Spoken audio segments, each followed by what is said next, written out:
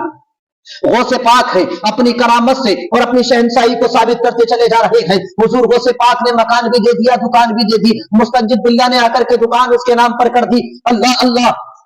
میرا بتانے کا مقصد و مطلب صرف اتنا نہیں، اب جو تیسرا شخص تھا جو ان کے ساتھ میں کھڑا ہوا تھا، اس نے آ کر کے کہا حضور میں گھر میں رہتا بھی ہوں، میرے عیش و آرام کے وجوہات بھی ہیں، میں کچھ بھی کر سکتا ہوں، مگر غوث پاک میں پڑھا ہوا نہیں ہوں، میں قرآن کی تعلیم چاہتا ہوں، میں قرآن پڑھنا چاہتا ہوں۔ واہ تیری قسمت کو سلام، تو نے مانگنے کا طریقہ سکھا دیا، تو نے مانگنے کی ادا دے دی ہے، تو نے مانگنے والوں کو طریقہ بتایا کہ اگر ان ولیوں کی بارگاہ میں مانگا جائے تو کیا مانگنا چاہیے۔ دکان و مکان چلتی پھرتی چیز ہے، یہ تو کبھی بھی آپ کما سکتے ہو، مگر علم اگر تمہارے سینے میں اتر جائے تو اس کی ایک بات الگ ہوتی ہے۔ اللہ اللہ، اس نے قرآن مانگا ہے، اس نے دکان کا سوال نہیں کیا ہے، مکان کا سوال نہیں کیا ہے، بلکہ غوث کی بارگاہ میں کھڑے ہو کر کے کہتا ہے حضور مجھے قرآن دے دیجئے۔ اللہ جب اتنا مجمع میں سنا، میرے غوث پاک مسکرانا شروع کرتے ہیں اور فرماتے ہیں مانگنے والے ذرا قریب تو آ جا۔ اب توجہ رکھے آپ تمامی حضرات اور سنیں کہ غوث اعظم کی کشف و کرامت کیا ہے۔ جب مکان مانگا تو آپ نے فرمایا جا دیا، جب دکان مانگی تو آپ نے کہا کہ جب تجھے دکان عطا کر دی، مگر جب قرآن کی بات آئی تو میرے غوث نے یہ نہیں کہا کہ جب تجھ کو قرآن عطا کر دیا ہے، بلکہ فرماتے میرے قریب آ جا۔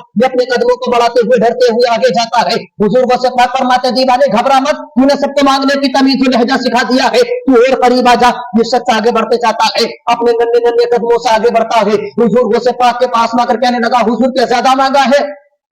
میرے غوث پاک فرماتے ہیں میں مختار ہوں، میں بغداد کا شہنشاہ ہوں، تو مانگتا جا، مگر تو نے قرآن مانگا تو میرے قریب آ جا۔ اتنا قریب بلایا، اتنا قریب بلایا، حضور غوث پاک نے اس کے بازوں کو پکڑا اور ہاتھوں کو پکڑنے کے بعد اپنے سینے سے لگا لیا، کہا کہ تو نے جو مانگا ہے دین و دنیا کی تعلیم مانگی ہے، تو نے وہ راستہ مانگا ہے جس سے جنت سواری جاتی ہے، تو نے وہ راستہ مانگا جس سے قبر سواری جاتی ہے، تو نے وہ راستہ مانگا ہے کہ جس کا ہونا ہمارے لیے بہت ضروری ہے۔ اللہ اکبر، یہ قرآن کی تعلیم ہے، یہ قرآن کا مرتبہ ہے، یہ قرآن کا رتبہ کا طریقہ سکھایا ہے، اور قرآن پڑھا جائے تو اس کی کتنے مراتب ہیں۔ بہرکیف میں غوث اعظم کے تعلق سے بات کرنے چلا ہوں، جب بات آئی کہا کہ میرے سینے سے لگ جا، میرے قریب آ جا، اور اپنے سینے سے لگا کر کے حضور غوث پاک فرماتے دیوانے اب تو سینے غوث پاک سے لگا، بتا ذرا قرآن اترا کہ نہیں؟ اللہ اللہ، اس زبان میں آ کر کے کہا حضور ابھی نہیں اترا ہے۔ میرے غوث نے فرمایا کہ بتا قرآن تیرے سینے میں اترا یا نہیں؟ کہا حضور ابھی بھی نہیں اترا ہے۔ جب تیسری مرتبہ حضور غوث پاک نے پوچھا بتا قرآن اترا یا نہیں؟ اس نے کہا حضور تھوڑا تھوڑا اترنا شروع ہو گیا ہے۔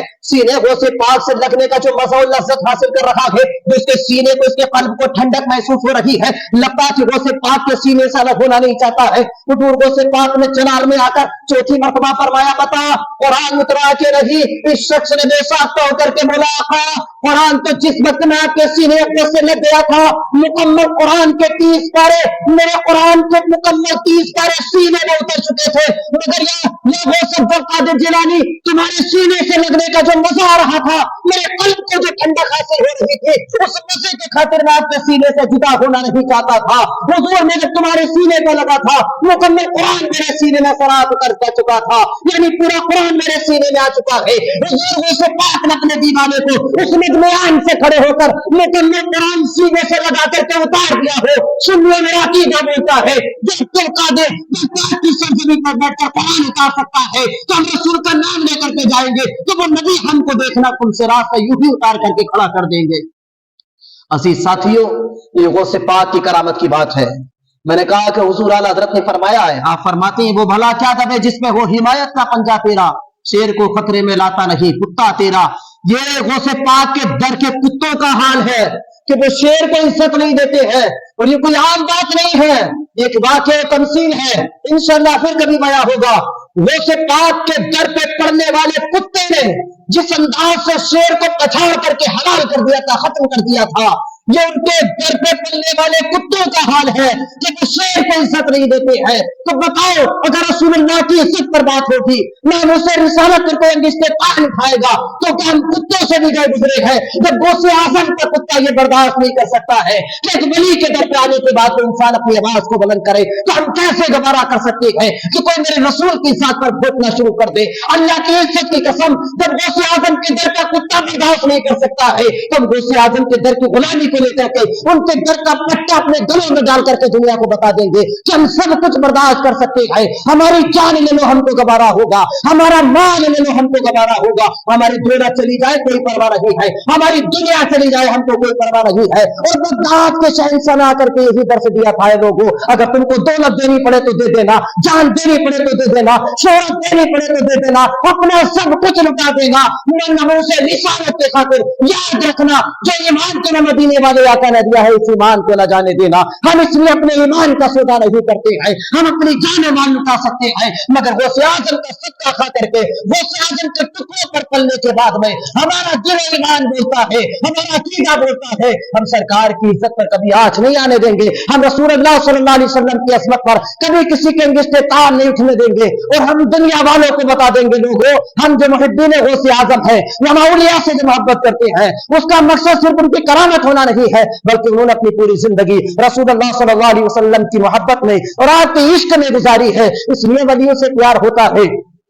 آپ نے دیکھا ہوگا کوئی ولی کسی پہاڑ پہ ہے، کوئی ولی کسی آگوش میں ہے، کوئی ولی کسی جگہ پر ہے، کوئی ولی کسی میدان میں ہے. ایسی ایسی جگہ پر اللہ کے ولیوں کے مزارات ہیں جہاں پر جانا مشکل ہو جاتا ہے، لیکن اللہ نے ان کے عشق کو، ان کی شہرت کو ساری دنیا میں لا کر کے رکھ دیا ہے. ایسی ایسی جگہ میں پوچھنا چاہتا ہوں عاشق کو بتاؤ کہ ہم نے ایسے ایسے مزارات نہیں دیکھے جہاں پہ جانا مشکل ہو جاتا تھا. کلیئر آپ نے نہیں دیکھا، ایک ایسی جگہ تھی جس کو شاید کوئی جاننے والا ہوتا مگر میرے صابر کا کمال ہے کہ بچہ بچہ کلیئر کے نام کو جانتا ہے، بچہ بچہ کلیئر کو جانتا ہے. آج ہر زبانوں پر سب کے نام آتے ہیں. ہم ولیوں کی محبت نہیں سنیے کہ جو رسول کے محبت کو دل میں سمیٹے ہوئے ہوتا ہے اللہ اس کی محبت کو رائگاں جانے نہیں دیتا ہے بلکہ ساری دنیا میں عام کر دیتا ہے اور دنیا والوں کو بتاتا ہے لوگوں یہ میرے عاشق ہیں، مجھ سے محبت کرنے والے ہیں. اب تمہارا حق بنتا ہے کہ تم ان سے محبت کرو، اس لیے کہ جو ایک کا ہو جاتا ہے، جو خالق کے کائنات کا ہو جاتا ہے اللہ ساری دنیا کو ان کے در پہ جھکا دیتا ہے، ساری دنیا کو ان کے در کا غلام بنا دیتا ہے. عزیز ساتھیوں حضور غوث پاک کی 11ویں شریف آ رہی ہے، بڑے جشن سے مناؤ، اپنے گھر پر نظر بھی کراؤ، فاتحہ بھی کراؤ، جو منتیں مانگو منتیں بھی مانگو. ان کے نام کی 11ویں شریف کے روزے رکھ کر کے انشاءاللہ یہ فقیر الحمدللہ حضور غوث پاک کی 11ویں کے روزے رکھتا ہے. اور آج تک میں نے اپنے دل میں جو جو سوچ رکھ کر کے میں نے منت رکھی تھی اور میں نے حضور غوث پاک کی بارگاہ میں عرض کی تھی کہ اے شہنشاہ بغداد یا آپ کا خادم، آپ کا نوکر آپ کی 11ویں کے روزے رکھتا ہے اس نسبت سے. اللہ اکبر، آج تک کوئی ایسا کام نہیں ہے جو میرا کام نہ بن گیا ہو. میں نے کتنے گھر دیکھے ہیں، میں کوئی تعریفاً یہ بات نہیں کہہ رہا ہوں بلکہ میں اپنے غوث کی محبت میں کہہ رہا ہوں. میں نے کتنے گھر ایسے دیکھے ہیں کہ جو بے اولاد تھے، جن کے گھروں میں اولاد نہیں تھی، جب جن کے گودوں میں بچے نہیں تھے، مگر اللہ کی عزت کی قسم میں نے حضور غوث پاک کی محبت میں اور آپ کی 11ویں کی نسبت سے لوگوں کو کہا کہ آپ اپنے گھر میں 11ویں کی نیاز دلائیں اور اپنے گھر میں 11ویں کے روزے رکھیں. میں نے دونوں فریقوں کو کہا میاں اور بیویوں کو کہ آپ اپنے گھر میں روزے رکھا کریں. جن جن حضرات نے ایسا کیا ہے کہ 11ویں کے روزے رکھے ہیں اور 11ویں شریف کی فاتحہ کی ہے، اللہ نے غوث پاک کے صدقے میں، آپ کی محبت کے صدقے میں اللہ نے ان گھروں کو دودھوں سے آباد کر دیا ہے. ان گھروں میں بچوں کی چلگاریاں سنائی دیتی ہیں.